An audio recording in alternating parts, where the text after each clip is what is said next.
Komið sæl, Anna Helga heiti ég og nú ætla ég að fara í gegnum svona það helsta sem snýr að myndræni framsetningu í R. Eða allavega að fara í gegnum svona helstu gröf í R. En eins og þú sjáu þá verður alveg nóg fyrir ykkur að fikta í eftir þessa umfjöllun. En byrjum svona aðeins á þetta svona er svolítil klisja en svona ein mynd segir meira en 1000 orð á svo oft við, en myndræn framsetning er rosalega mikilvæg á öllum stigum tölfræðiúrvinnslu, bara til þess að kynnast gögnunum okkar. Leiður við erum búin að koma gögnunum okkar inn í R, þá er iðulega það fyrsta allavega sem ég geri þar að teikna einhverja myndir. Er eitthvað svona skrítið, er einhverju útlagar. Útlagar eru mælingar sem er allt öðruvísi heldur en hinar. Hvernig er svona dreifingin á við erum með einhverja breytur, hvernig er dreifingin, bara, eins og ég segi, byrja bara á að teikna og fá tilfinningu fyrir gögnunum. Og svo sjáum við svo seinna meir þegar við fyrir með ályktunartölfræðina, stundum þurfa svona einhverja forsendur að gilda þess að fáum að nota hitt og þetta próf og þá eru oft svona grafískar aðferðir góðar til að meta hvort það svo sé.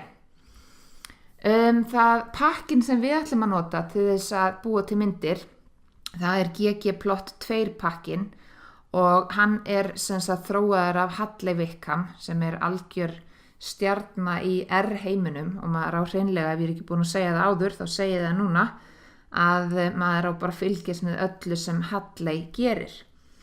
Og ég monta mig alltaf að því, fyrir þá sem annar hlusta mig, að ég hef hitt hann Hadley og það var nú áður en hann varð frægur og áður en maður þurfti að borga ansi háar upphæðir til þess að sitja og hlusta á hann tala.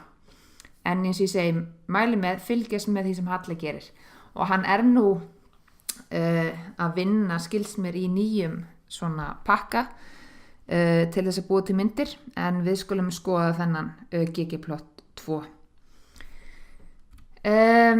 Þið getið annarkvort þá fremst í skipanaskrán ykkar skrifa library ggplot2, en með því að setja library og tidyverse og keyra það, að þá hlöðum við automatískt ggplot2 pakkanum upp líka, svo það nóg sem sagt bara library tidyverse er nóg til að nota aðferðir úr ggplot2. Nú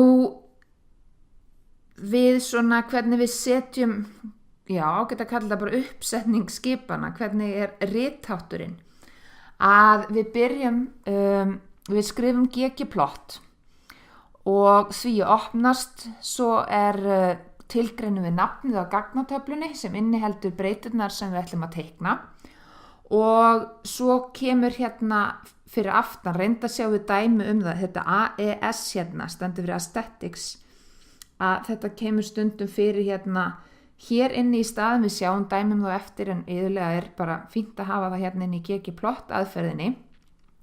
Við getum sagt að þetta svona ráði því hvernig grafið lítur út, þetta AES hér fall. Og hér myndum við sem sagt setja hvaða breyta er það sem við ætlum að teikna á svona dæmum þar sem við erum með eina breytu og x-ás og aðra breytu y-ás.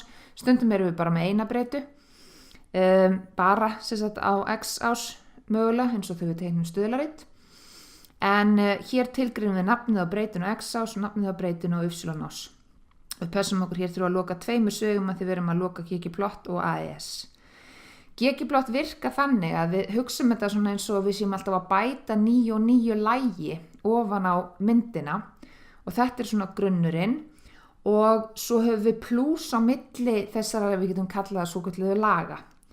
Þetta geom function, þetta er einhvert geom fall og við sjáum að til er geom _ point, histogram, box, það er mjög margir möguleikar og það bara fyrir eftir hvernig mynd við erum semst að fara að teikna. Við sjáum dæmi það. Og svo getur vel verið við viljum bæta ykkur meira við og höfum alltaf plús á milli. Þetta er svona pínlítið annar ritháttur heldur en kannski við erum vön úr sumum öðrum aðferðum og einhver ykkar eru vön þessum gömlu svona aðferðum sem eru í base R-inu til að teikna myndir, þá hugsunin svolítið önnur hér og myndirnar miklu flottari.